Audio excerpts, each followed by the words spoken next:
meeting on Wednesday, I think. Thursday. Monday.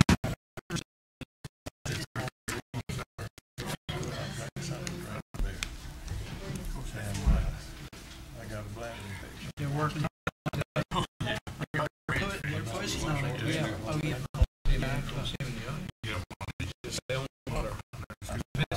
Was this for today? No. Oh, okay. So I don't see No, I don't think we need it's not like same time. I didn't see him here, so no.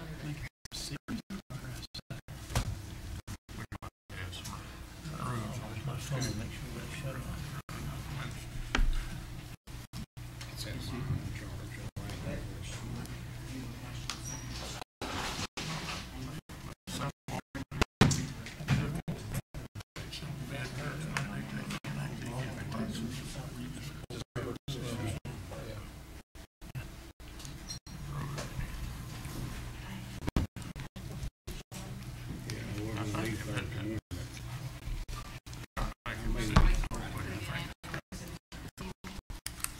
He's out of town, so Okay, let the record reflect then that 4 out of 5 councilmen here with Councilman Hayes vacationing someplace, Bermuda or someplace, I don't know where.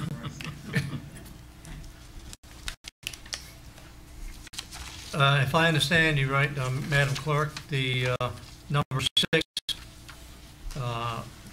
was going to be removed from the agenda because we don't have all the documentation we need at this time. Is that correct? That's true. Okay. So outside of that, is everything okay with the agenda, gentlemen? Can I get a motion to approve it? So move. Second, please. Second. Moved and second, we accept the agenda. Any discussion? All those in favor, please vote. I shouldn't say all those in favor.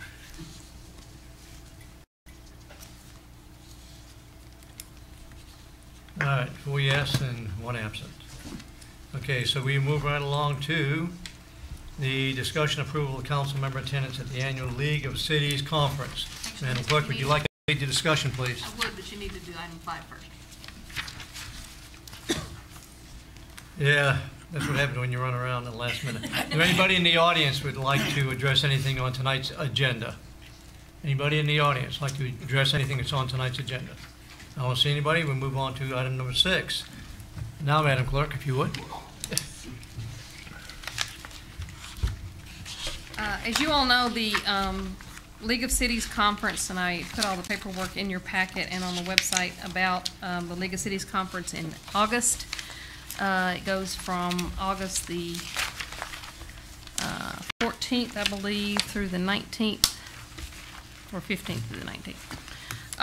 We did put between the training money and the travel money, we did put enough money in the budget for all council members to attend.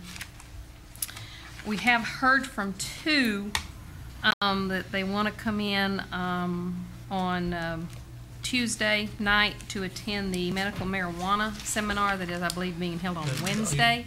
You don't mean the 9th, no, you're talking about August 17th to the 19th. Right. Okay. But the it starts, the medical marijuana is on Wednesday, whereas the regular rest of the council doesn't start till Thursday. So I did include in the projections for how much it would cost to come in on Tuesday night. So for those who are wishing to attend, I know I've heard from 2 that want to attend that conference. Mr. Witten and Mr. Hayes have both expressed desire to attend the symposium on Wednesday. So that being said, our total budget and what is left in the budget after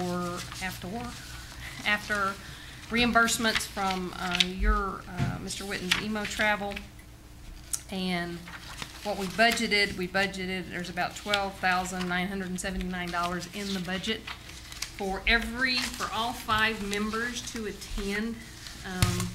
The entire conference is approximately $1976, so there is monies for everyone to attend, including the mayor, if the mayor wishes to attend also. I did not include him, but that's another $1976, so there is money.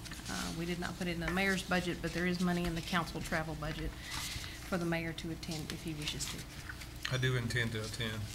So that adds up about another $2,000, which makes it $11,880, and still leaves $1,000 for any other travel. Now, the question will be, if you approve up to 6 people to go, then each individual member can tell me if they want to come in on Tuesday night or Wednesday night going forward. All right. Gentlemen, any comments, questions? I plan Ms. to. Fairclough? Mr. Go ahead.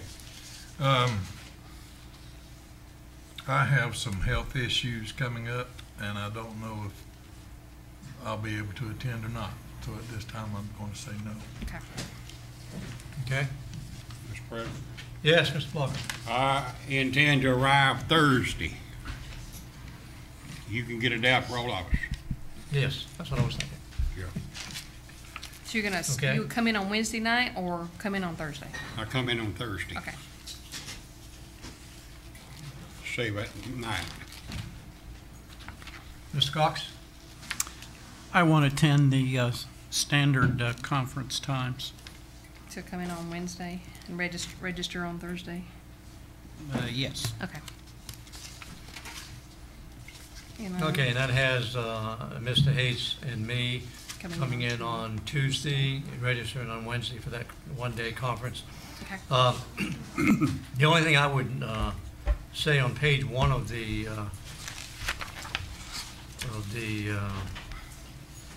attachment that you have there, I believe you had the balance incorrect. You have a balance of $1,279.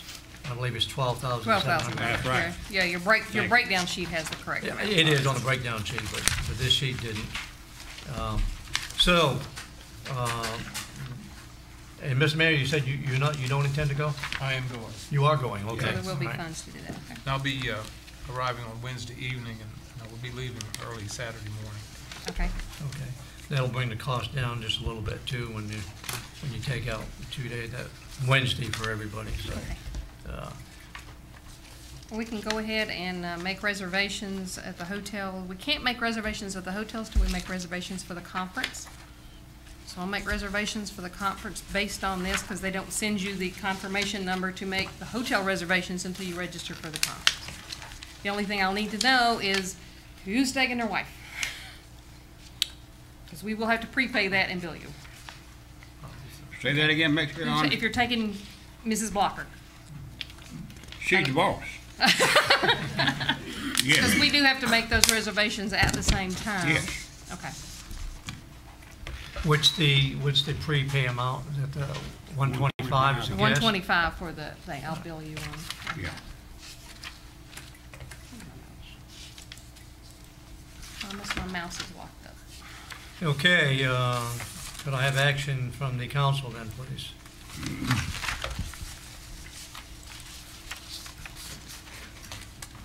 Yes, Mr. Cox. Mr. President, I move to approve 5 members of the City Council to attend the annual Florida League of Cities Conference, plus the mayor. 5 members of the city council plus the mayor to attend. Mr. President, so second. Okay, there's a motion and a second on the floor to move to approve 5 members of the city council and the mayor to attend the annual Florida League of Cities Conference. Any further discussion? Go to voting, please.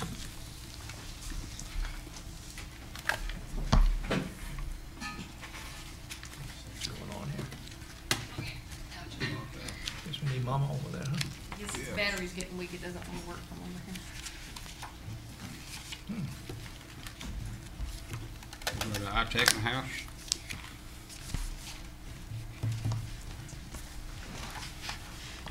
Think we'd be locked up. There we go. There we go. All right, just kind of slow. Before we move on to anything else, though, for the people in the audience, if you don't know what the conference is, because I went for the first time last year, and the Florida League of Conference is very, very beneficial to all your elected officials. It's not a boondoggle. We go down there, and there are seminars all over the place. You've got 1-2 hour seminars in different rooms. And what we did last year is we came back and we shared the information. If Mr. Cox went to one of the sessions I didn't go to, then he shared it with everybody and vice versa.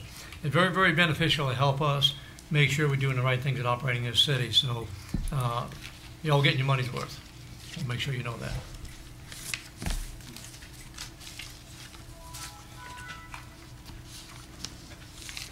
And we have another issue, and that is on item 8, approval of the reappointment of Board of Adjustment member. Are you addressing that, Ms. Teresa? Yes, sir. All right, you got it. And actually, that should be a local planning agency member. It's not the Board of Adjustment member that can be voted on tonight.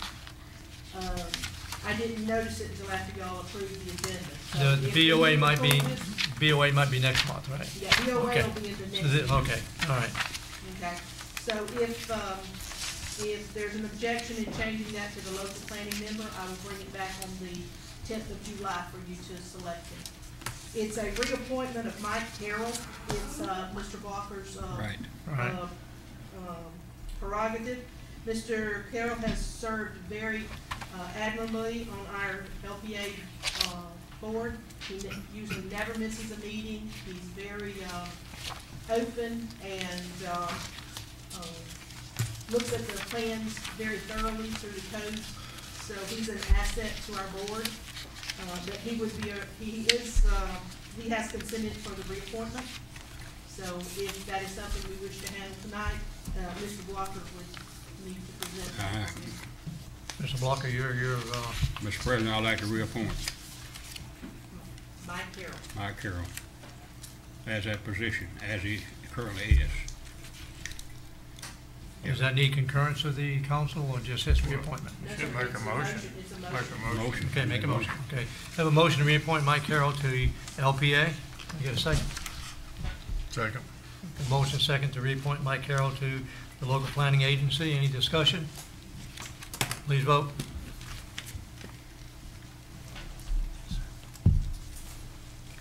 And by a vote of 4 yeses and 1 abstention, one absent, Mike Carroll is reappointed to the LPA.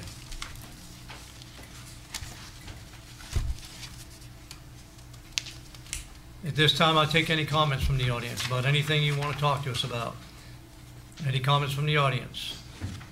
Don't be shy. Going. Yes, ma'am, come on down. You hearing us all right tonight? Yes, Oh, good. I can. I just, Samantha Lambert with the Crestview News Bulletin, and I just had a question going back to the budget for the trip to Orlando, and the amount that was left in the budget was $12.79. 12,000, it's on the spreadsheet, it was different. 12,000 what? Budget, what was left in the budget. I think it's 979. 1279, wasn't it? Yeah. 12,979. 979. That was my question. Okay, thank you. Okay, you're welcome. All right, see no more comments? Any comments? Well, let's go around the room. We have a few minutes here. Any comments? Yes, sir. None from me. Mr. Walker? No. Mr. Steele, you have any comments? Just let you know, we did open the bids today in reference to the item that's on the agenda. However, we were not able, Mr. Hawley and I, to finish up the agreement with Publix, with their attorney, so that was the reason for it being pulled off. But the bid open did allow us to see that the items come in well below what we anticipated. So we had 2 bids, both good, responsive bids, and they came in well below than what our projections was for those 2 items. So we're glad. We think we'll be in good shape, and you'll see that on your July 10th agenda. Good, thank you. Chief? I don't think there's any question of what they'll approve the contract now. We changed it about 3 or 4 times. But when they see what the bid is, I think they'll do it. Okay, good. Chief? I'm doing well, thank you. Marie? Yes, sir. Teresa? Not at this moment. Okay, all right. City Clerk? Other than to remind everyone, I'll do it now instead of later, is next Tuesday is. Make sure you use your mic, Madam Clerk. The next Tuesday's, big mouth. Next Tuesday's July 4th. We will be having the fireworks at the Twin Hills Park next Tuesday, so everybody come out and bring kids, bring family, enjoy. The band is playing at, what time, Wayne? 6? Community band is playing at 6 o'clock. All right, thank you. Mr. Hawley, you have anything for us? The only thing I got is if nobody needs to be looking for me Wednesday, Thursday, and Friday. Going fishing, huh? Well, I am gonna fish some because my grandkids are coming in and they want me to do some things with them. There you go. So I'm gonna have to do it. All right, you have fun. All right, having said that, meeting's adjourned.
We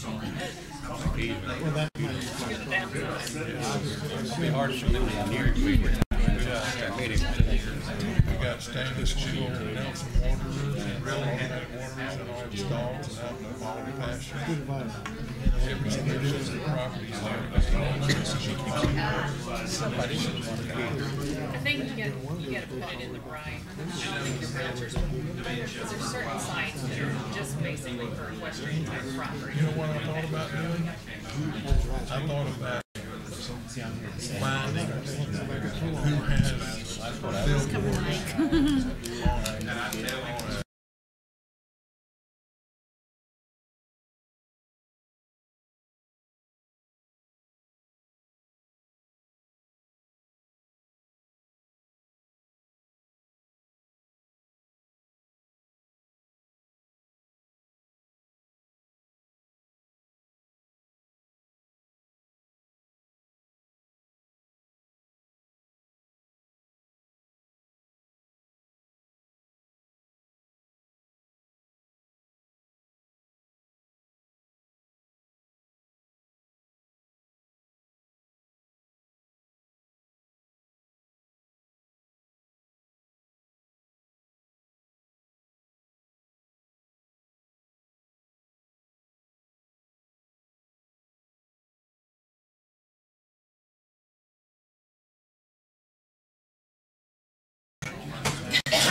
Punch your buddy.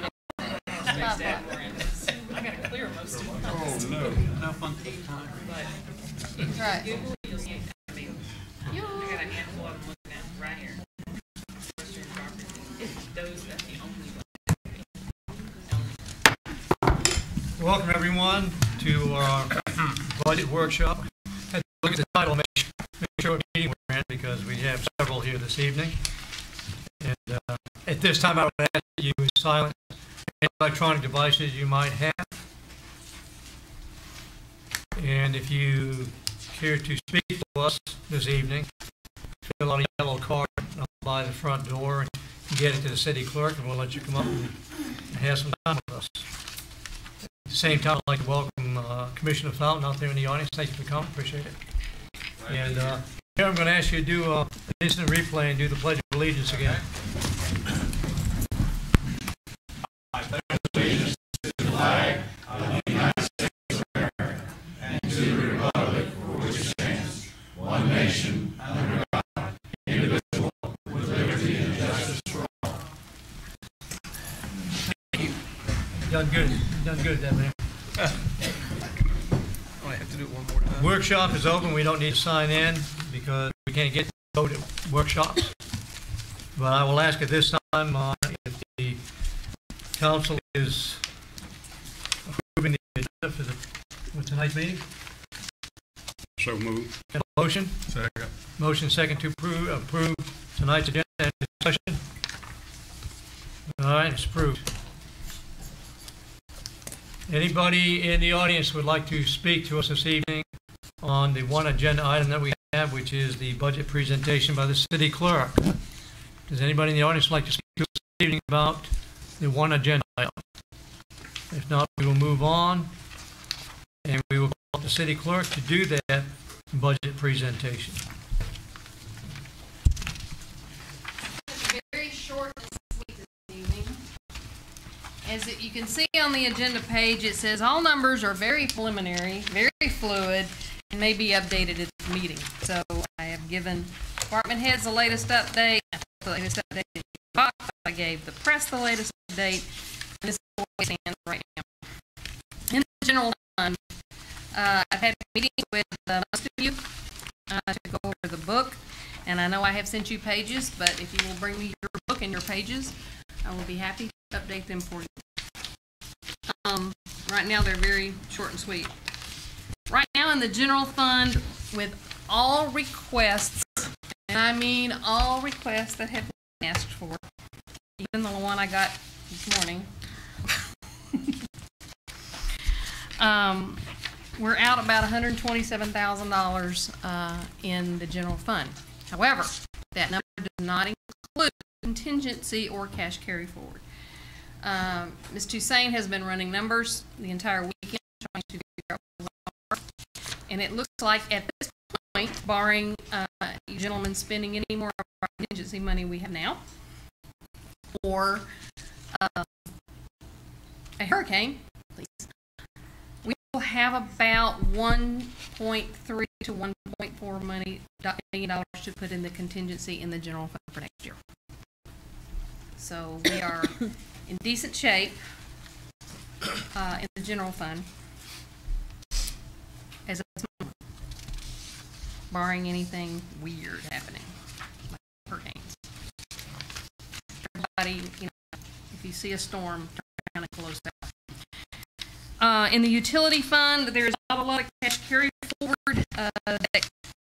There's cash carry forward that can be spent on specific projects, but there's not a lot of free cash carry forward to cover. However, we are right now with all requests and raises $185,000 to the good in the utility fund. So whatever cash carry forward that we have can be added to that $185,000 or whatever can be added to that and can do as far as contingency for next year. So utility fund is quite decent. The last page is probably the most complicated page that we have, and it shows the revenues in each department. The revenues don't change. It doesn't matter what, if we have 3%, 5%, 25%, the revenues aren't going to change in the department. What your expenses are is, and it's all explained out to the left. All of the requests, no raises except those raises that were requested. The second line is all requests as they currently stand, and a 3% raise on anniversary date for everyone else. Okay. The third line is all requests with a 3% raise on 10/1. That's to everyone, 3%, 5%, 1%. The fourth line is everyone gets 3% on their anniversary date, and the fourth line is everyone gets 3% on 10/1. The red numbers are where we're at. As you can see, we start out with $127,000 to the red, and then we eat into our contingency as we go forward. The line out the side is if we are fixing to begin negotiations with the union, and that is the difference between the union getting the 3% and getting the 5% that's been requested by the police department. Utility fund, you can see by the different areas with no raises, we're in the black 205 all the way down to in the black 135 with the 3%. What I'm requesting at this point is our full, big, heavy, let's knock it all out, please. Budget workshop will be July 17th. Between now and at the July 10th meeting, we have got to decide what we're going to do with that valorem tax. If you remember from last year, once we set the tentative millage rate, we can go down, but we can't go up. So at the July 10th meeting, I'm going to be asking you gentlemen to set the tentative millage rate as we head into the budget workshops. What we're working on right now in these numbers in the general fund is no raise in millage, but it is staying the same. So if you decide you want to lower it now, then all these numbers are going to get worse. If you want to raise it, obviously better. But you do have to remember as we go forward, and with our contingency our cash carry forward in the general fund, we're going to need to look at a year from now. We need an extra 25% may or may not be voted on by it will be voted by the public whether or not it's passed. Originally, we were told that would take effect in the 1920 year because it would be voted on in November of 18. It will now be voted on in August of 18. So it will take effect in 2018 if it passes. So it will affect our 18-19 budget to the tune of between $750,000 to $900,000. So that's something to keep in mind. What I'm asking you get gentlemen to do is between July 6th, I'm not gonna mess up anybody's weekend, between now and between July 6th and July 12th, I would like to meet with every one of you again, so we can hash out, fix your books, see if you have any questions, want your books in perfect order. Hopefully I'll have no more requests from the side over here between now and then. Give us time to check our numbers, get the numbers, final cash carry forward, and when we meet between the 6th and the 12th, we'll get your books in perfect order so that when we sit down on the 17th, you will have the numbers. Guaranteed. Almost. 100% guaranteed. 95% guaranteed. Because there's always something. I'll ask that you call my office, call me, or call Natasha and set an appointment between the 6th and the 12th to go over the books. That's what. Gentlemen, questions? Ms. Fairclough? Do you have any projected revenue from all the new construction and stuff? It's figured into this. It's what we got. It's what we get from the state. Everything's figured in this. Unfortunately, the new construction, it takes, it doesn't raise their ad valorem, or it doesn't raise their payments or their ad valorem amount until it gets final and get a CO. They move in, and that's the next year.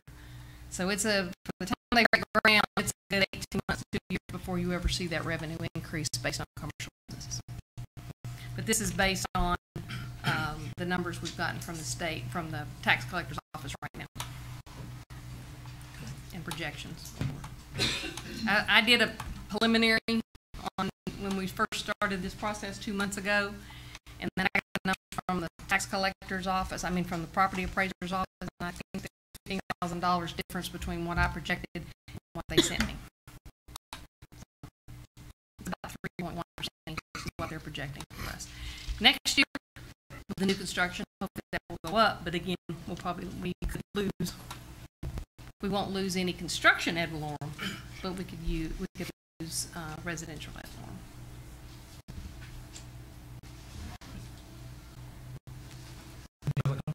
Yes, Mr. Mr. President, I have a question, Madam Clerk. Are we human beings, us five, us up here on this side? Okay. This terminology, your language, actually it changed then. It says everyone, 3% on the anniversary, salary increase. I don't figure elected officials into that. That's what, so we're nobody, see? But this should say exclude the council people. I want No, my raise. it excludes all elected officials, not just the council members. I understand. But that ought to be excluded everyone, so y'all don't count. Forget it. All right. I've already spent it. All right. Never been one yet. Mr. Holly, get one. Mr. Cox, you have any? There'll be about I know, 100,000 a year. I know. So obviously, you don't need a raise if you're making $150,000. I want my money now. Mr. Cox, you have anything? No. The only thing I would say is that you've heard of Fast and Furious. That's what this is. We're getting these updates so quickly. I guess the question I would have for the department heads, are we pretty stable? I don't mean personally, but do you think everything is pretty stable in what you're going to request now, that what we're looking at is fairly accurate? Mr. Steele, you? Since I'm the one that has most of the requests, the large amount. Yes, sir, I think I haven't really made any changes except reductions. I haven't asked for any additional funding since my very first budget submittal. I made reductions to help bring to balance the budget. I do feel there's some things I'm concerned about, but we'll be good for this year, yeah. Thank you. Chief, looking good? We haven't had a chance to discuss in detail, but I haven't seen the detail line item numbers, and I don't know if the 5% for the officers and 10% for dispatch is factored into any of this On anniversary day. on anniversary days. So 5%, 10%. Everything, everything that everybody asked for, through 10 o'clock this morning, is on that timeline. That appears As, to be, I'm picking on Tony because. it appears to be good. We, Elizabeth and I had discussed the 5% that we talked about in the final raise, and my caveat to that is we won't raise the starting salary this year or next year, but the year after that, we've got to bring that starting salary up, but it would be a negligible impact on budget at that point, because everybody will have had that 5% increase already. So that's the only caveat that I have to agreeing with everything at this point. But I Thank think you. we're in good shape. Thank you. All right. I think we'll do good with the small tweaks that I added in there, just a few minor increases. Yeah, this, Chief. this does include yours. No, I think we're, Think you good? You looking good? Your truck. Good. All right, gentlemen, any other questions? Please just remember to call to make a appointment. Just stop by. 'Cause Okay. There's thousands of things going on. And bring your book. And we'll fix It's it. in the book. Oh, I was trying to do updates instead of reprinting the book. I'm trying to be economical here and not reprint the book every time we have a change. no, we want you to save money. Thank you. That's good. Okay. We just get confused sometimes. All right. Thank you. Yeah, your job to keep us confused. Any comments from the audience at this time? Call the audience. Any comments? If not, I adjourn the meeting. Broke the record from last meeting.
Believe me. You see where I'm going? You're okay, yeah. He is going to do a 36 or 35,000 survey to get the longest for How are you gonna prove it? Get all the rest of it. That's homes, 600 folks are out on service. He ought to qualify his question. He ought to qualify his participants.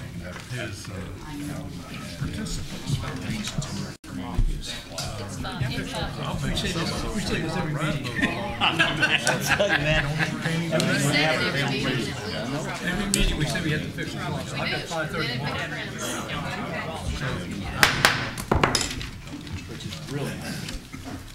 Call the meeting to order. Welcome to the workshop for Crestview City Council. I would ask at this time that if you have any electronic devices that you silence them, please. And I'm going to now call on the mayor for a third time to do the Pledge of Allegiance.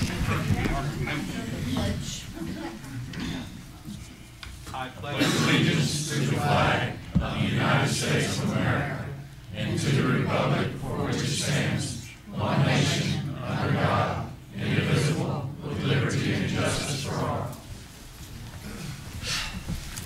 Thank you, Mr. Mayor. I see you have that memorized now.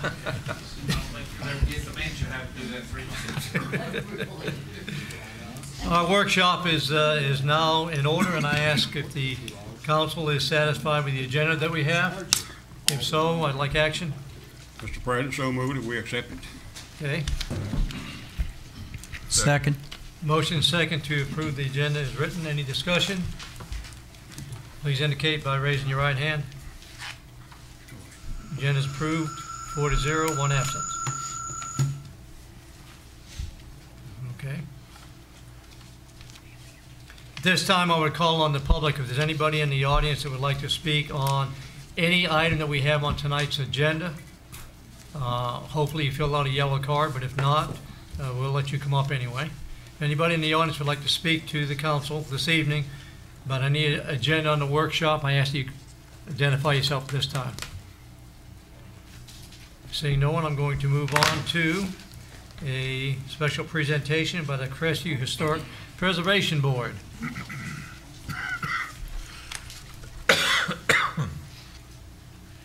Good evening. My name is Ann Spann. I'm chair of the Crestview Historic Preservation Board. Our board's here this evening to honor one of our city's own who's retiring at the end of this week. We'd like to ask Marcia Johns to come forward, please. Marcia has worked with our board since we were chartered in 2001. She has always gone above and beyond her job description in anything she was asked to do for our board. And she's always done it with a smile. We will truly miss her. She's one of us, but we wish her the best in her retirement. We have a plaque that says presented to Marcia Johns, June 2017, in honor of 16 years of superior service as staff support person for the Crestview Historic Preservation Board. We really appreciate all the years of service. Can't say enough. Thank you.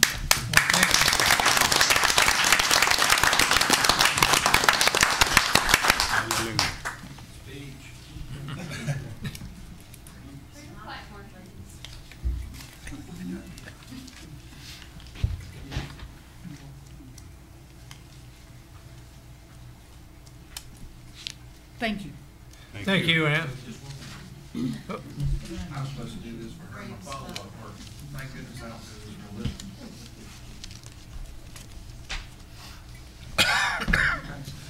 And thank you, Marcia, for all you've done. Appreciate it. By the way, let me recognize the photographer in the audience this evening, Commissioner Fountain. Thank you for being here. That's not my day job. Part-time. Part-time. Okay, we're going to move into item 7, which is a whole bunch of things, starting with the Charter Review Committee. And Teresa, I have to warn you ahead of time. We just conducted 2 15-minute meetings. So once we go over 15 minutes, it's all on you. It's not going to be on me.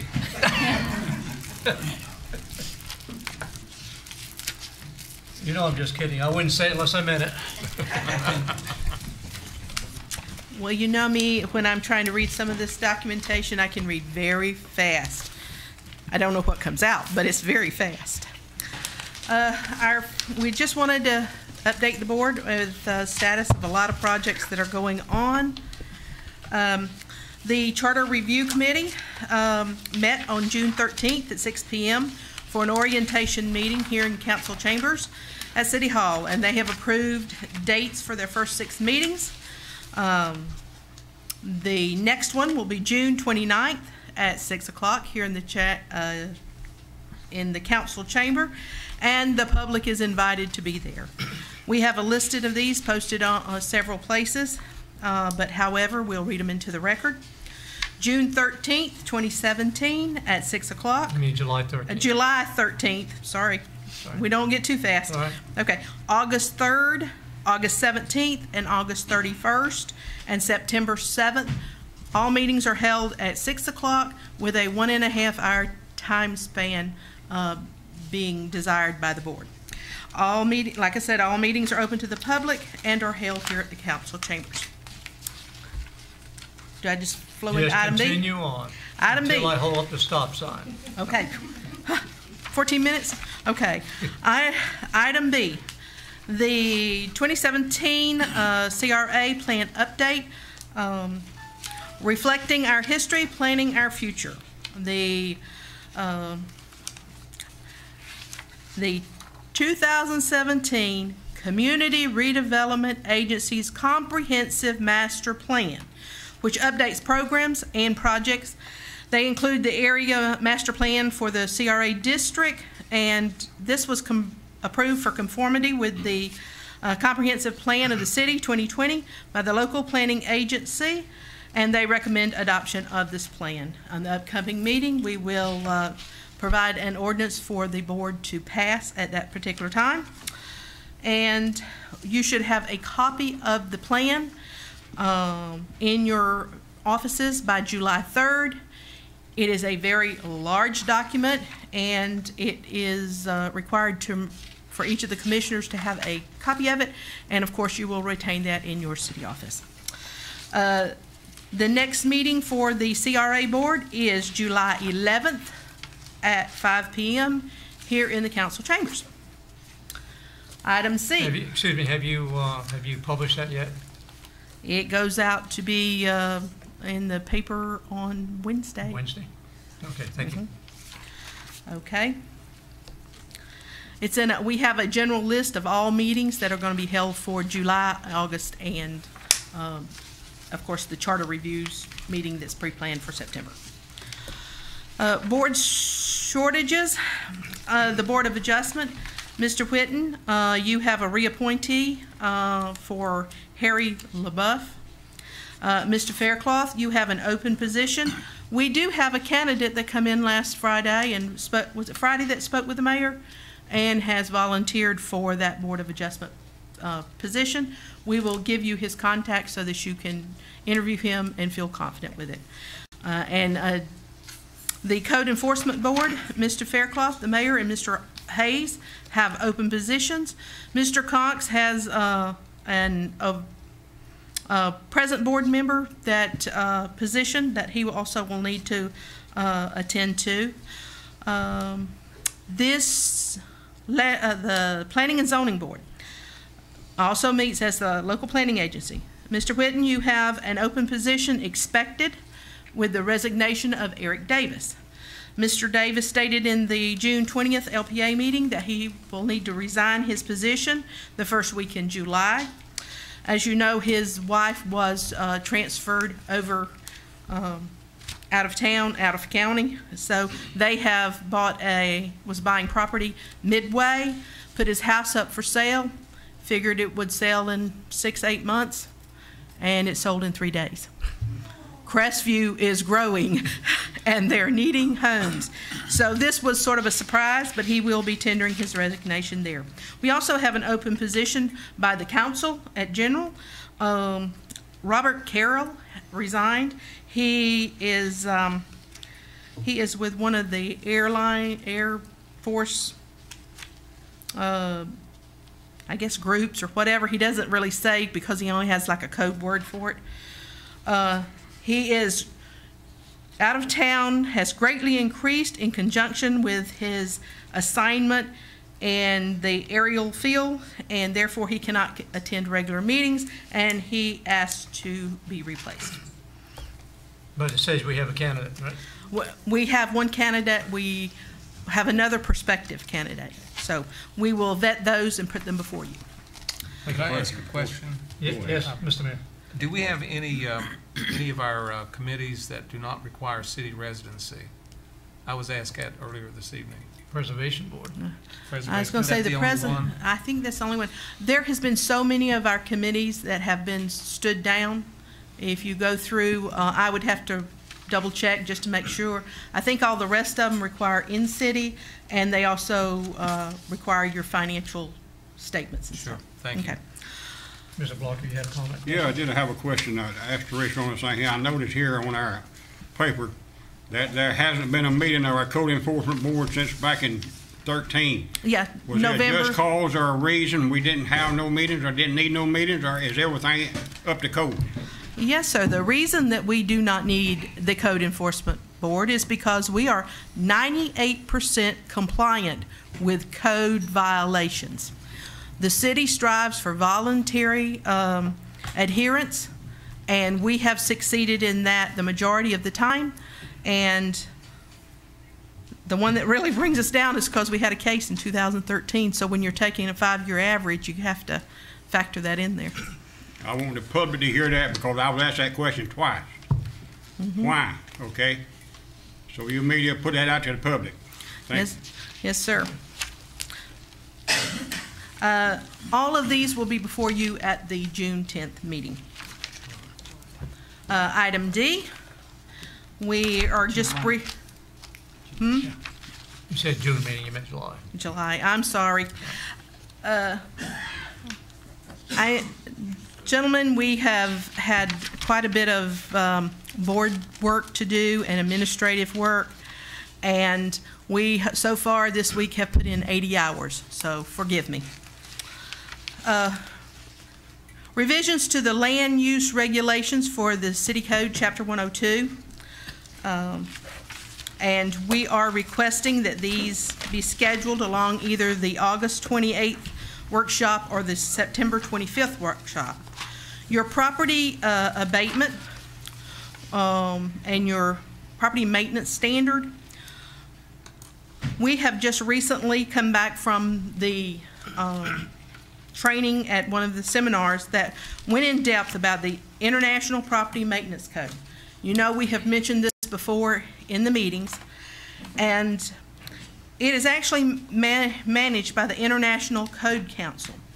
2 states, such as New York and Virginia, plus more than 600 local jurisdictions, have actually adopted the IPMC with their own personal tailor-made modifications. The International Property Maintenance Code is founded on the principles that... Well, we don't really want to go into that code this evening. No, we're just going to... We just want to know when we're going to schedule the ordinances to be looked at. Right, these are not ordinances, these are simply updates of what's going to be presented to you in the meeting. If we want to go into the meeting without backup, then we will skip the verbiage for it. No, we'll have it in August or September. I'm just saying that this is supposed to be an update when you're going to present this to us. Right, but this is why we want to present this particular code, and you will be given information on that prior to your workshop. And also for the signs and the itinerant vendors.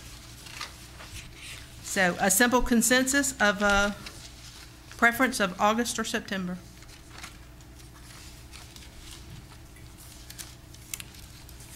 Myself, the first one there, property maintenance and nuisance, that's a high priority. I think it has to be in August. Yeah. For sure. Agree. Ms. Faircloth, you agree? August is good, but we'll only have a 3-week time to do it in August because of the League of Cities. I thought it was Well, going to it'll be be done at your regular. it'll be the last Monday in the month, right? Your regular your regular workshop. Be a Regular workshop. workshop. This is your regular workshop for workshop. August. All right, I thought we were looking for a date. Okay, all right. Just the ability to bring that. The other two items?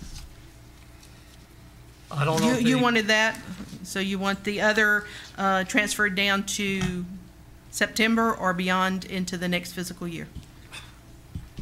No, I think myself, I think that you could cover both of the next two in September, could you not? As far as, it won't be more than 15 minutes, but as far as we can go, we'll I go. understand that, but it'll be a full workshop. Yes, sir. Okay. Item E, the rezoning of downtown mixed-use district. The proposed schedule for this rezoning will commence as written in your book. Certified letters will go out June 30th. And this is being mentioned in a public meeting because certified letters scare property owners to pieces. So there's nothing to be afraid of. It's simply the city wanting to invite you to meetings. We request that we are allowed 2 open forum public information meetings to be held at the city chamber on July 21st. The first one 11 to 1:30. The second and evening one 5 to 7. And same date? Same date. Mhm. It'll be open forum. It's the information meetings such as we had with the rezoning. I will need a consensus of the board in order to hold a meeting in the facility here for the 21st, unless you wish me to take that before the July 10th meeting. Consensus. I would if it's open, I A don't see what- consensus is great. Yeah. I've already asked. It is open. Okay, Okay. you got it right, guys? I'm all right. 31st. It will then follow through to the Technical Review Committee on July 25th, August 15th to your local planning agency, and you should see something around September the 11th. And with a final adoption going forward to the 25th, would require a special meeting request on the 11th. But this will expend the funds approved in this budget year in this budget year. Okay. Mr. Thomas, you have my PowerPoint.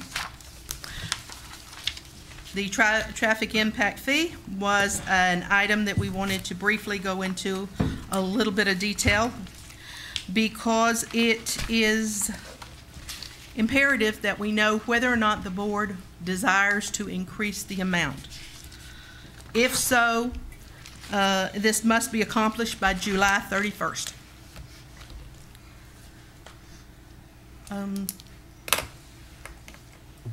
Are you going to put it in PowerPoint?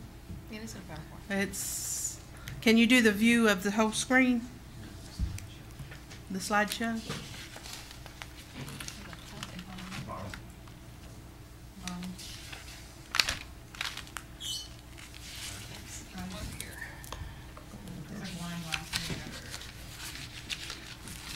Okay, gentlemen, this was the impact fee PowerPoint that you would have been shown in August with the passage of whether or not you were going to pass and extend the moratorium or not. This simply goes through the calculations. Of course, you have a way to, Just have to tell me when you need. okay, we're going to skim through the majority of it. This is simply going to tell you briefly impact fees, where they come from and why.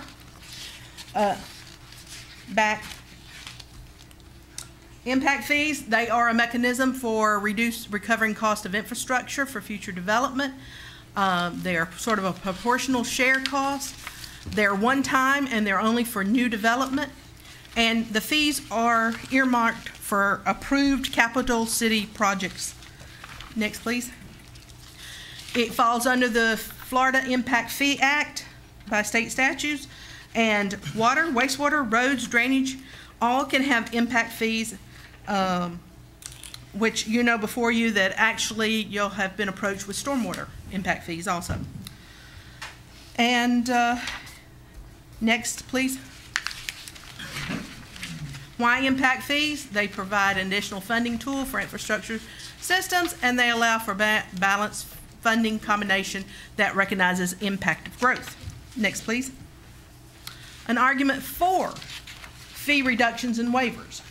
In order to be competitive, we must attract development.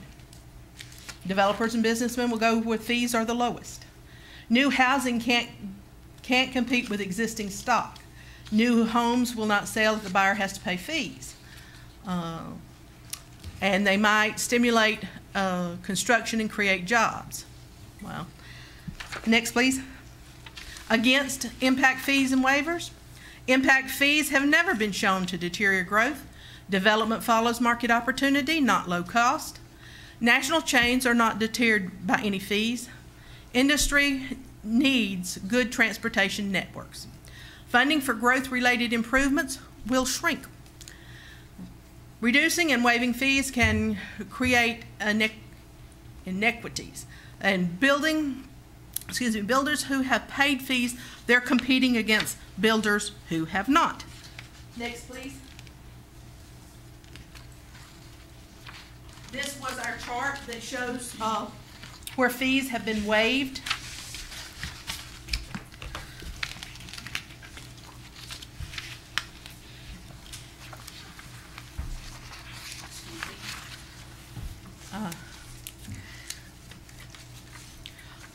Let's see if this thing will work.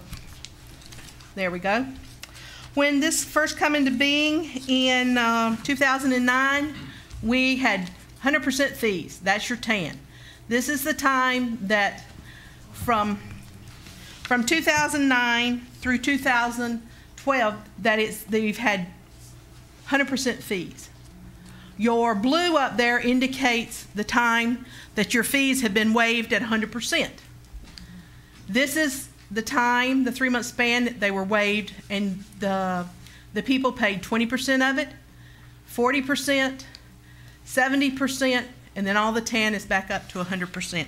So you can tell that our fees have been waived a little longer than we've had it in force. Miss Betsy, could I go to the next chart? This is fees past demonstration showing if we adhere to the 2016 memorandum prepared by Addison. If you were looking at it with a full 100% of their recommended fees. If you were looking at, well, I don't think he's working at all anymore. Your top line is your American Self-Storage. They built a 45,000 square foot warehouse. Their traffic impact fee would have been $49,500 or so. Your proposed Chick-fil-A, it's going to be approximately 5,000 square feet. It's looking at $150,000 in traffic impact fees. The Fairfield Inn and Suites, had it had to consider the 90-room complex, you would be looking at $119,000 worth of impact fees. Redstone Phase 1, down towards the bottom, is your only residential subdivision there. They provided 67 homes. You're looking at an additional $261,000 for that.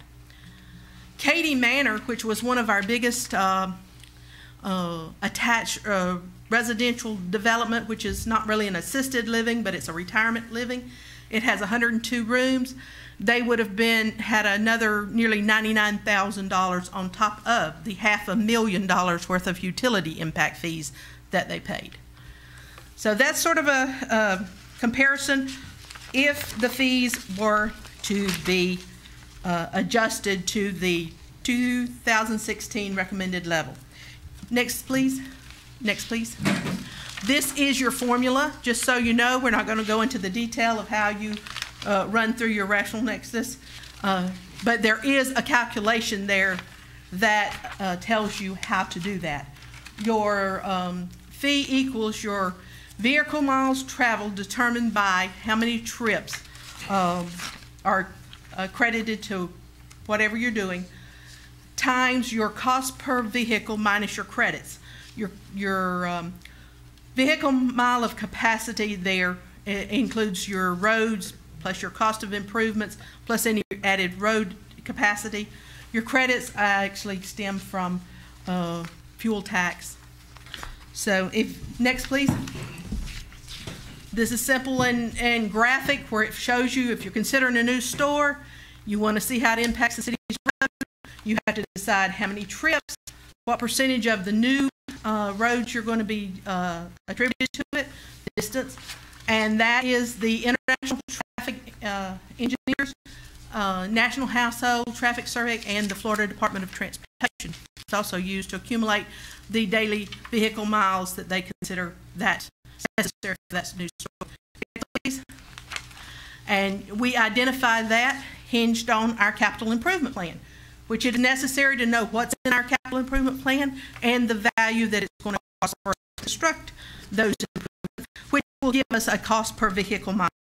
It will come down to the next chart. It will be sort of self-explanatory. If we have a single-family detached dwelling, they're taxed per dwelling unit, and they have to, their vehicle is travel 33 miles to their job or wherever they're back and forth. That's what they're attributed. Their cost per mile is calculated, and your transportation per unit is actually calculated there. Those are your basis of how they get the generalized fee for what they come up with. Fast food has never been so expensive. If we go to the next one, please. Your consideration is that traffic impact fees, and especially they appear to be exorbitant. The city is under no requirement to furnish them at 100%. They are a powerful and legitimate tool. We have no statistically significant relationship between traffic impact fee waivers and reduction and an increase in permits. If we will come down to the next one. This is the comparison to you in your nearby similar situations of cities as best we can find around. And you can see that the proposed is actually sort of middle of the road. So, and in comparison with, we usually compare up there with Sebastian, but we're actually a good $1,000 lower than that. Next, please. Options, next, please. Next, please. Options for the board. Gentlemen, you can do nothing. You can continue to waive the traffic impact fee. We can adopt and utilize it through the according of the traffic impact fee technical memorandum of 2016 update and do our due diligence there, which would mean you would have to pay an ordinance, you have to pass an ordinance before July 1st because you will be enacting an increase in traffic fees. Conclusion, please. Next one, please. They're always going to be contentious. You have arguments for both sides, and it goes very deep within the understandings of society and your feelings around the citizens. They're widely used throughout the United States and without Florida. The retail and housing markets ebb and flow with the different, they don't necessarily are not determined by our local, they are determined more national. If real estate's running a boom, very good. In the area, you're going to be very good. If they're not, if they're lulled out and not increasing, we're going to be in that same boat. And there are charts in your booklet that show you the amount of increase. That's what we need. Thomas, you can turn us off. You have a chart of a fold out that shows you the comparison between the 2009, 2016, and your end chart, which will allow you to see the increase. And if you have any questions, you can please let us know. You will be receiving, you will be receiving paperwork for either extending the moratorium, extending the waiver, or an increase in fees need to be reached at the next meeting of the board. And is there a consensus now as to what you have any thoughts of it? I don't want to be wasting our time calculating a bunch of additions if it's already a mindset of the board that we continue the waiver. Is there any other additional information you would like and help you make your decision? Should we go to the July 10th meeting? Gentlemen, Mr. Cox. Yes, question. The traffic impact fee formula that you showed, can a decimal point percent multiplier be added to that formula? Were we to consider in adjustment. At an adjusted amount? The formula itself is a standard formula. You can adjust the percentage of that total fee that you wish to do. If the fee was $100 and you would only want to facilitate 20% of that, you could instill 20% of that calculation to bill $20. So that's how you do that.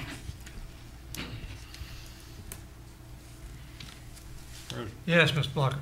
All this is based on the local area. Right? Yes, sir. Teresa? That's right. Yes, sir. Must be. Gentlemen, this is what you paid nearly $10,000 to Atkins to have about a 6-month study, to have it tailor-made to our capital improvement plan, our cost of fulfilling our infrastructure requirements, and that they're proposing. Now, we already have accepted the 2009. They're valid, and that's what we've been waivering. Ms. Faircloth, do you have any comments? Since we haven't collected anything since 2013, but yet we have 628,000 plus in balance. Yes, sir. That's Mr. Steele. Go ahead, Mr. Steele. I was going to address my question to you anyway. Well, I can answer that because $600 and some odd $1,000 is not even enough to meet the matching requirements for the last 2 grants that we could have entered into, because the matching fund requirement on the last 2 grants was at least $1 million. So we've missed out on 2 big opportunities in the last 2 years because we don't have any money for transportation issues. And to give you a good example of, I understand the waiver, trust me, no one wants to pay more, and you want to help those business owners to come to Crestview. But here's the thing, had we not had sewer impact fees or water impact fees in place, we couldn't have allowed any growth in the last 5 years. We would have, I'm talking about, it's very difficult for people to understand, but we were at a point, especially with sewer, where we would have not been able to allow any more houses to be built, any new businesses to be built, because once you reach 75% capacity on water or sewer, the state requires you to start upgrading and adding capacity. They don't require that on transportation. What they do now is let you build and add until you come to gridlock. And that's basically what we're doing. We have not and did not charge anything, so we were already reactive. We're now very reactive to our problems. I would think it would probably take us, it's going to take us years. Right now, I think many of you have been involved with our recent transportation workshops and things with Oakland County. You know where we are just on the Raspberry project, and the Dugan connector road that we proposed is around $10 million total that we need funding to make those happen. And our matching dollars, we don't have any of that. The only thing we can use right now to go toward that is our 3 cents gas sales tax that we're collecting.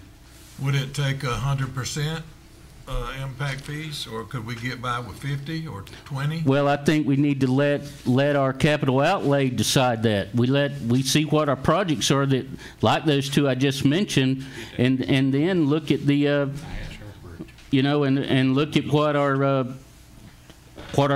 dates are and what we need to collect between now and the start date of getting this accomplished. That's the way that usually works. Is and that's the way these engineering firms base these impact fees. They look at your date that you need to have this built, and so that you can add growth, and they tell you what those cost of those impact fees need to be to reach that goal. Mr. Cox? Yes, question. If the traffic impact fee were to be reimposed with a % multiplier, excuse me, at what point could that be revisited? Is it annually? Yes, sir. You need to research it and accept it. If you're going to increase or decrease, it has to have an ordinance passed by July 31st, effective October 1st. Every year. Every year you're supposed to re-examine. We have not fed in the CIP for 2017. The Atkins fed in the 2016 capital improvement information that we received from Public Services. The one slide that showed you your different options had this had the 2016 been in place for the few, there were 8, I'm sorry, for the few projects there, that would have netted $1,100,000. Had American Self-Storage, our proposed Chick-fil-A, Fairfield Inn and Suites, Hampton Inn, Jimmy John's, Katy Manor, Publix, and Redstone Phase 1 is all that's included in that. It would have netted $1,100,000 worth of impact fees at 100%. This does not take into effect that any of the impact fees that would have been for new homes and any of the smaller building or complexes. We have the several that are going in. As a matter of fact, Redstone is up to, we have the conceptual for phase 4 now. So those, the 2016 has a, you have the books within your package, and your 2016 update there will tell you that on a new home, single family detached, it'll actually tell you how it's calculated. If you walk through the book, you will see how it's calculated, from what kind of trips they're costing, to Table 8, which will give you the net amount. And a single family detached home at 100% is $3,898. Yeah, we went through those. So we went through those stats. Mm-hmm. The thing that I would say is that, number one, we probably need to look, if we could, back beyond just 8 potential money things we could have gotten from the traffic impact fee. Mm-hmm. But keep in mind, these aren't real losses, because it doesn't mean they would have come. Exactly. When I discussed this with the chamber a couple of years ago, Exactly. there were some businesses said, if you impose a traffic impact fee, I can't afford to come to Crestview. Exactly. So we can't say these aren't real losses. No, these sir. are possible losses if they had in fact come to Crestview. They might Exactly. have changed their mind.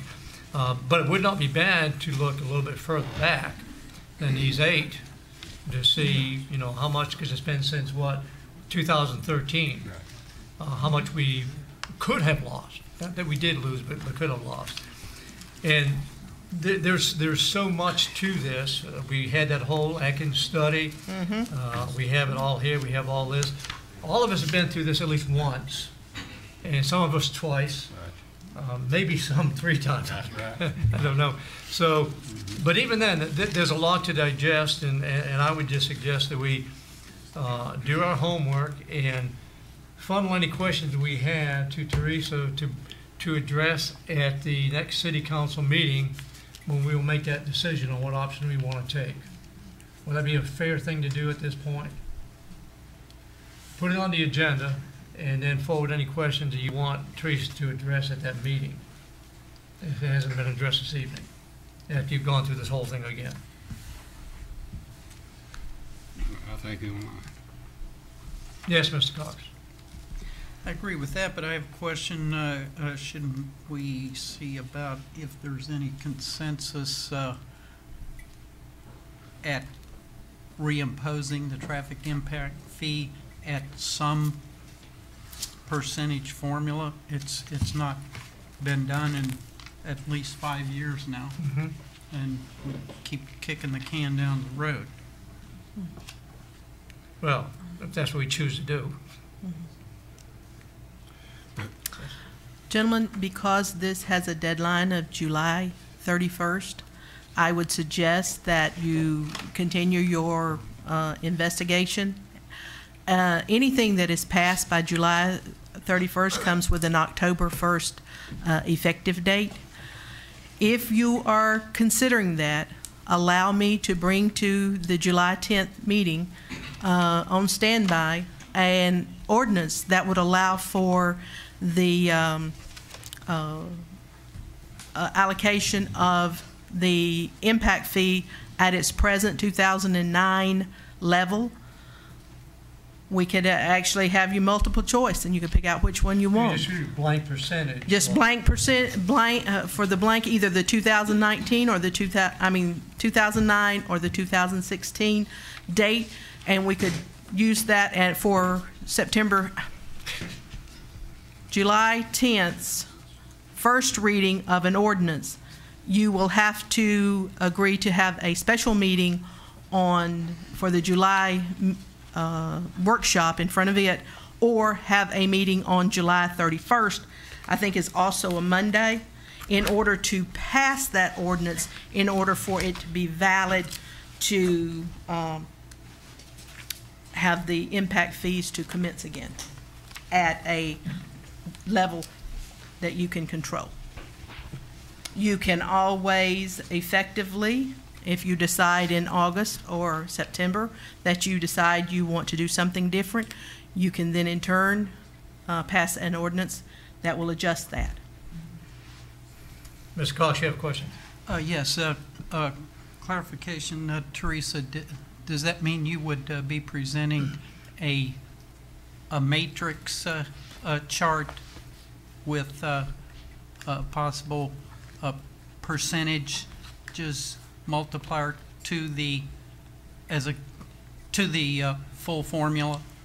Very similar to what very similar to what would have been transpired in Ordinance 1432, where they translated into the acceptance of the 2009 chart amounts of the fees, and they presented it out with 20% for X number of months, 40% X number of months, and then jump to 70% X number of months to 100%. And they had a time span there of 24 months. So that's essentially will be a positioning of a percentage of each of the different values.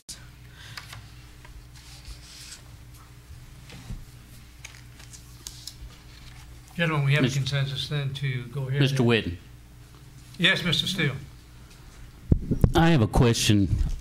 Ms. Gaylord, are we still under the agreement of the stipulated settlement agreement that we made with FDOT? Are we still bound by that agreement? I thought we found that that was not binding on us any longer. We addressed that last year. And I thought we addressed that last year. And it's no longer binding? I will have to verify it, but I thought no, we didn't feel bound by it.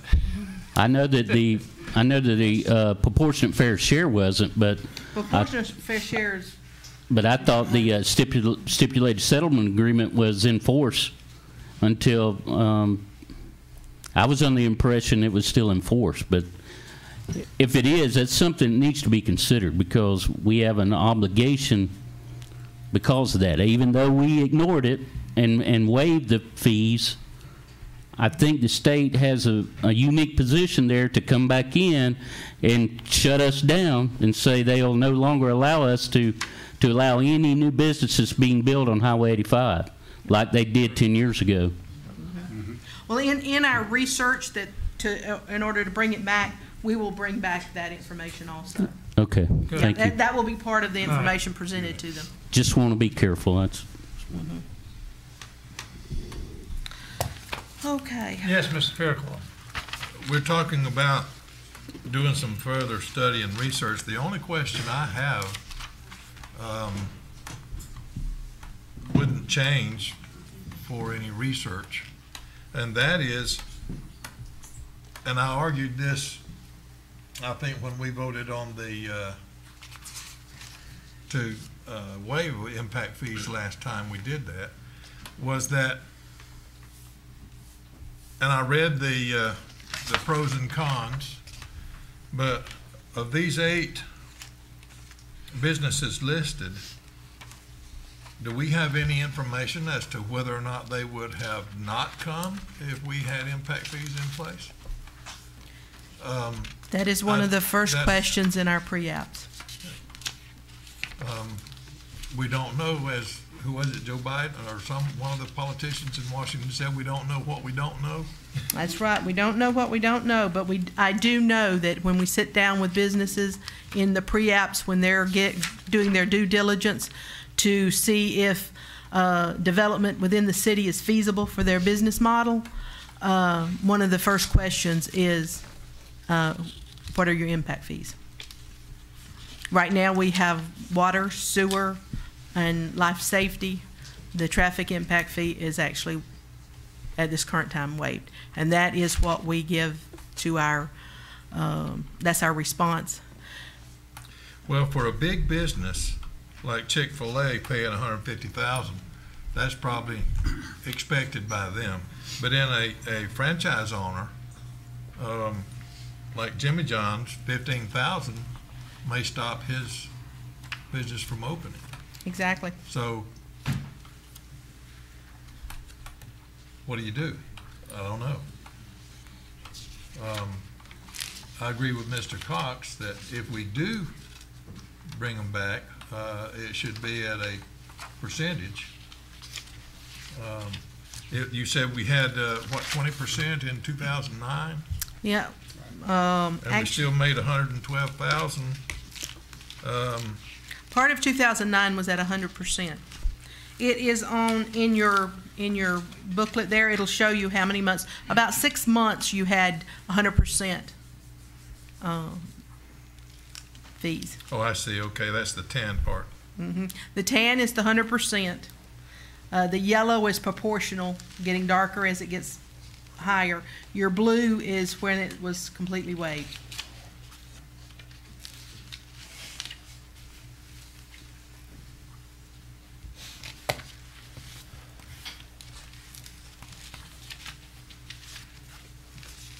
That's it. Thank you. Okay, now for something that's not quite as controversial. Item G, cannabis dispensing facilities. That's not controversial. Gentlemen, you have a temporary moratorium that has an expiration date of September 1st, 2017. And as everything else, we have just had new rulings from the state. We have Senate Bill 8A, had an effective date of 6/23/17. And the bill itself establishes qualifications for doctors. However, the treatment centers there, the legislation is requiring the Department of Health to authorize that bit of business, such as the growing, the processing, the dispensing facilities. They are actually leaving a lot of rights to the municipalities. They can determine the criteria of location and permitting, and all of this is within the within their particular bill that has been passed. What we're facing is that there is a moratorium on it, and based on the newest laws and regulation from the state, also from our county, and the fact that our federal laws have not changed, we would actually recommend that from staff, the consensus of our staff of the planning and zoning area, that we actually extend our moratorium until probably December 31st in order to completely study what is just been introduced in June. We have the county going through the same thing. They're doing their diagnosis with the new laws. The Department of Health has not given us any guidance in how they're going to handle this situation. I think that we ourselves from the city are going to need more study in order to put together an effective policy or procedure or ordinance or whatever to facilitate what y'all, we're going to have to know what you desire, and in order for you to know what you desire, you need to know what's legal. So we need to have time to present to you where we stand so you can decide how we're going to handle this.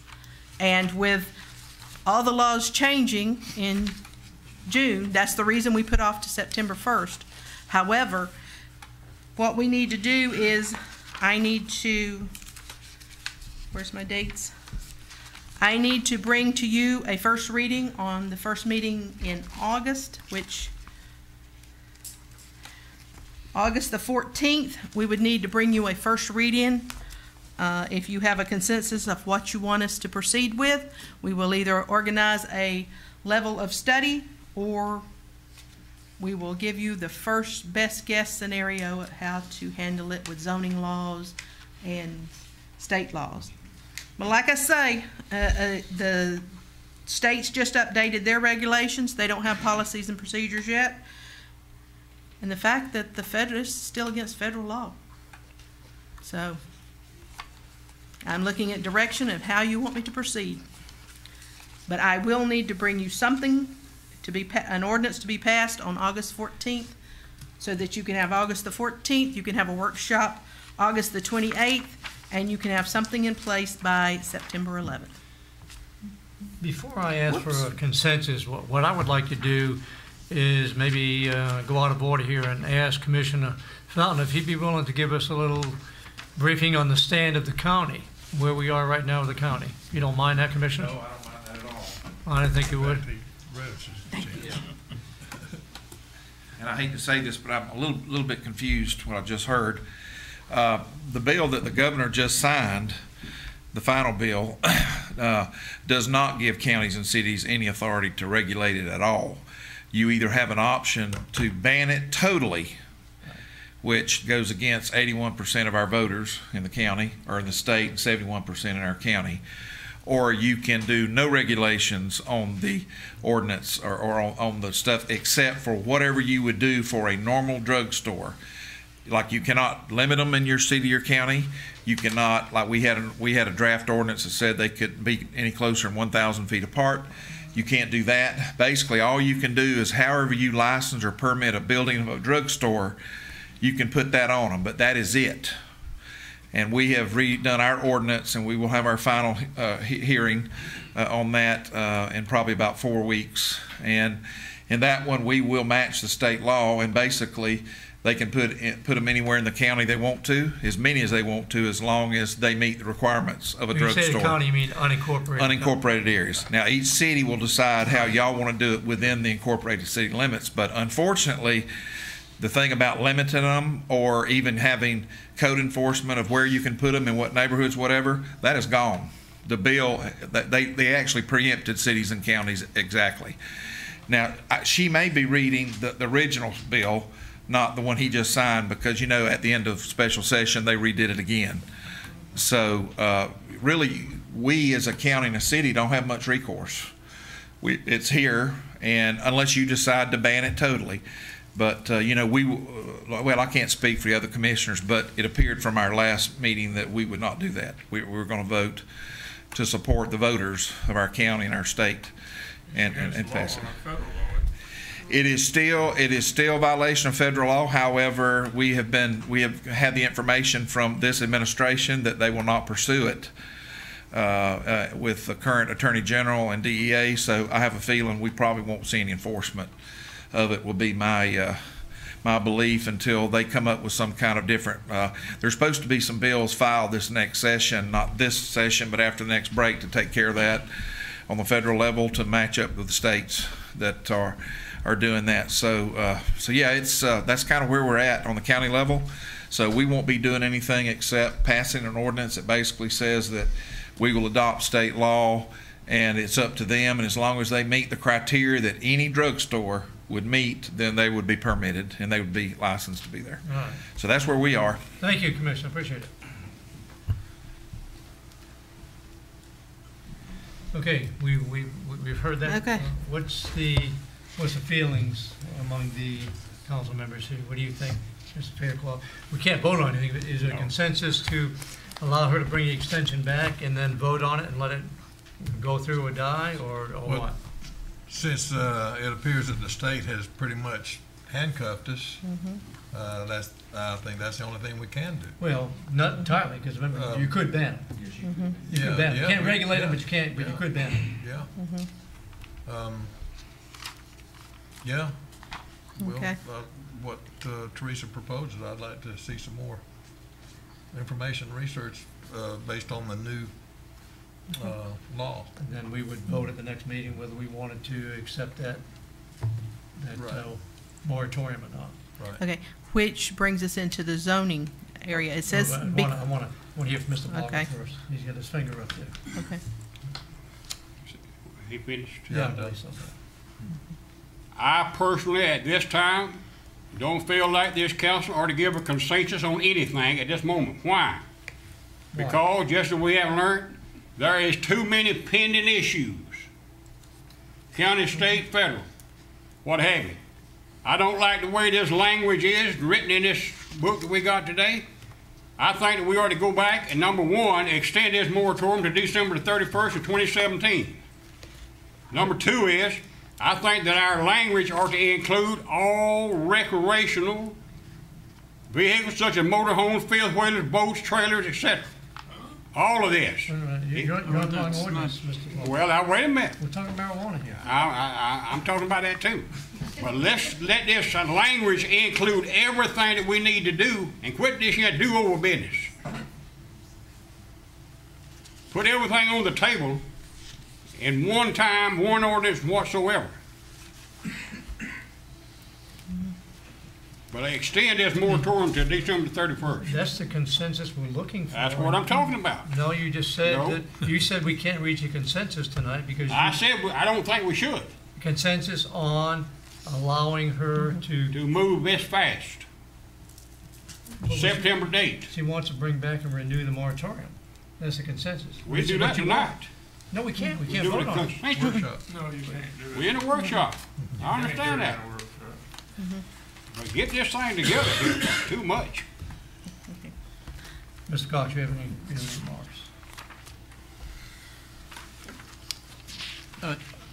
Do we need to the end of the year for to extend this? It's just whatever time frame you think you want to look at it again, because they're, like I say, the documents have been pretty fluid, so we need to nail down the information that we had to you before June and July to present before you melted away. Right. And we had struggled to, when this come through on June 23rd, in order to present you something there. We need a little time to get this new stuff incorporated into an ordinance so that y'all will be able to vote on it. And we've got to have an answer before September 1st, or you know what? Your moratorium goes away. And anything goes. So your moratorium plays out on September 1st, which means that I need to bring something at least by August 14th with a special meeting held on the 28th in order to get this something passed before September 1st. Now, if you are not interested in continue the moratorium and we really don't have any rules in place, I can bring you some proposed rules to the July workshop. So. Yes, Mr. Cox. Well, if we extended this, is 90 days doable? Mm-hmm. 90 days from your September 1st? That would be December 1st. Mm-hmm. Yes.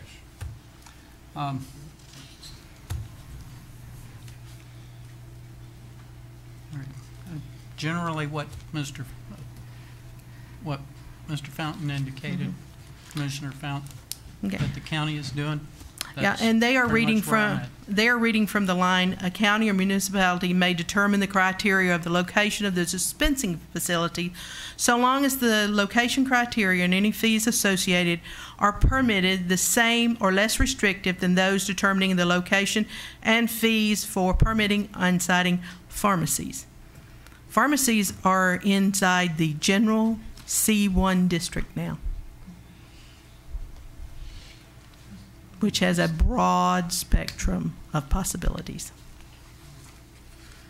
Also, it says that the local jurisdictions may ensure that the MMTP facilities comply with the Florida Building Code, the Florida Fire Prevention Code, and other local amendments thereof.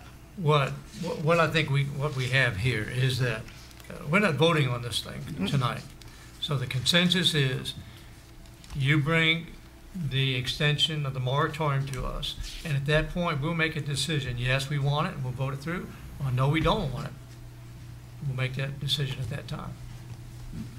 Okay, and you want the moratorium extended 90 days? That would do it.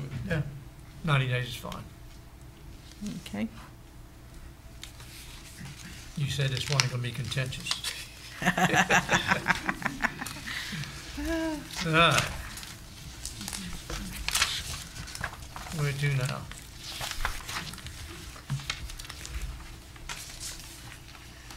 The camp trailers. Yes, now Which, we're on the camp which trailers. this was the subject for our whole workshop, and somebody else filled it with all kind of stuff. We have offered a solution and discussion about what we see as the different viable options of the camp trailers. What we do need, though, unfortunately, and you said if we come back before you, would be a 60 or 90-day extension in order to let your planning board actually evaluate this, because this will fall under their purview. They need to analyze and pass that prior to it being submitted as an ordinance to the council. They will be having a meeting on July 18th and August 15th. So I don't know how long it'll take for them to make it through this to give you an adequate report. We did some pros and cons. We did some evaluations in it. We tried to lay out the different scenarios that you'll be looking at. I would like you to read through it and give us some guidance and how we could improve. We have actually offered 3 different options for review and discussion.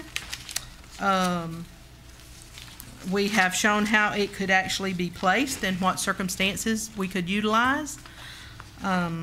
We've actually given a draft ordinance just showing you what it looked like in ordinance format. This is in no way a completed document, but it's out there because we need some feedback from the board to know where we're going with this. Are we headed down the right direction? Is this what you want to take before your local planning agency? So we would ask that when you meet on the 10th, that you be prepared to give us direction. So, because our first meeting with the LPA will be the 18th of July. So this will be before you on July 10th. And we will be expecting comments, direction,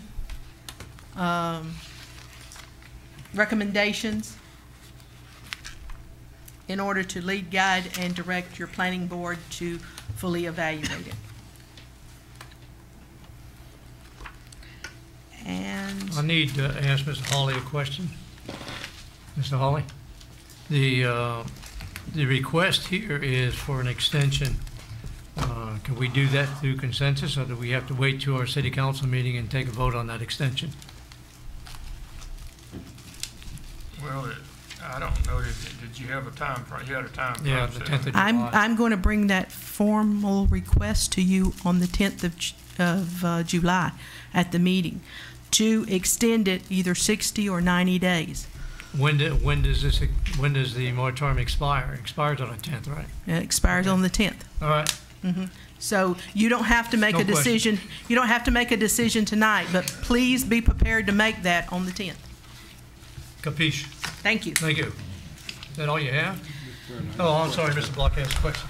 Mr. President, I'd like for Teresa to give me the name of the staff that compile this information that y'all have here, that your options and all. I want the personnel to establish this documentation here. This was sort of a joint effort. Actually, Stephen's the one that did the final formatting for me. We have been working on this as a group. Give me names. I like Stephen Jones, our senior planner. Yeah. From Milton. He has actually did the final work and did quite a bit of the research work. But these, as other items, we meet as a group with the planning department and brainstorm in order to help generate what you see before you. These are, like I say, these are options. These are stretched out to give you some type of something to discuss, think about, in order to come back and feed us with how you wish to proceed. This is talking points. So. Yeah, I understand. But some of the things that fit in Milton won't fit in Crestview. No, sir. These are actually we've pulled these down here to fit our city and our zoning. We are in the process of redoing our LDC, which includes our zoning, needs to be updated. These are ways that this particular thing could work. We have showed some avenues and some options where that we're not going to step all over homeowners associations and their civil rights, because most of the newer subdivisions are governed by 30-year homeowners associations. So active homeowners associations would have a play in this. However, that becomes, those actually run with the property. So that would be a form of decision. That may have to be something that has to be looked at during the permitting process. We did show an option where you could utilize different portions of a lot. Keep in mind, most residential lots cannot be developed more than 40% impervious. So that means that we will have to look at stormwater. When you go to overdeveloping a small lot, you can easily exceed your maximum allowable. So that's something else that needs to be thought of, looked at. Your local planning board will be digesting a lot of that type criteria. Most of them are 40%. Time you get a house and get a concrete drive, concrete sidewalk, maybe a patio out back, you have almost 40%, which would leave little to no area that you could actually put an improved surface for a camp trailer on. And that is our terminology that it's in itself needs to be revised and modernized. there's a lot of things to think about. And this was something to get people talking, unless you bring both sides of the argument together and start working it out, you're never going to find a solution. So this is our stab at putting this one and this one and getting talking points going is what we've done. So is this a final document? Absolutely not. You've got 3 floating options in there. So it's just a first stab at it. Thank you. And thank you. My 15 minutes is up. This time I turn it over to the audience. Is there any people who would like to make any general comments to the council and the audience this evening? Any comments from the audience? Going once, going twice. We've already had comments from everybody during our special meeting, so